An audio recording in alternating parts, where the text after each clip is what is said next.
பேய் இருக்காங்க நாட்டுல, பேய் இருக்கா?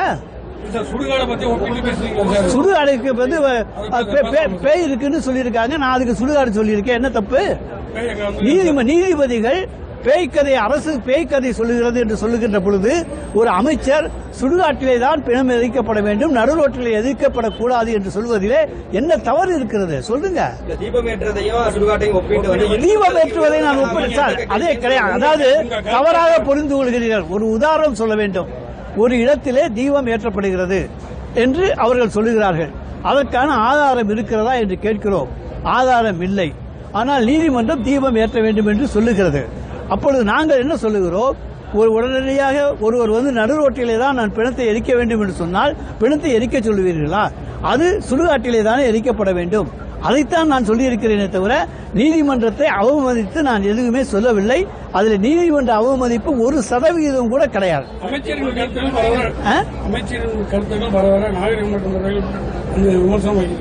நான் எந்த நாகரிகம்லாம் பேசினேன் சொல்லுங்க. அதாவது ஒரு இதுக்கு உதாரணம் சொன்னோம்னா வேற எந்த உதாரணத்தை சொல்ல முடியும்? நடுரோட்டில் எரிக்காதையான்னு சொல்லு அப்படின்னு நான் சொல்ற போது அது அநாகரிகமா? சொல்லுங்க. நான் என்ன அநாகரிகமாக பேசுகிறேன்? ஏதாச்சும் தவறா பேசியிருக்கேனா சொல்லுங்க. நியோமேட்டின் ஹேர் குரோத் லோஷன். இது சாதாரணமான ஹேர் ஆயிலை விட பல மடங்கு வேகமா ஊடுருவி முடி கொட்டுறது, அடர்த்தியின்மை, சிறுவயது வழுக்கை போன்ற பிரச்சனைகளை தடுத்து முடி அடர்த்தியா வளர உதவுது.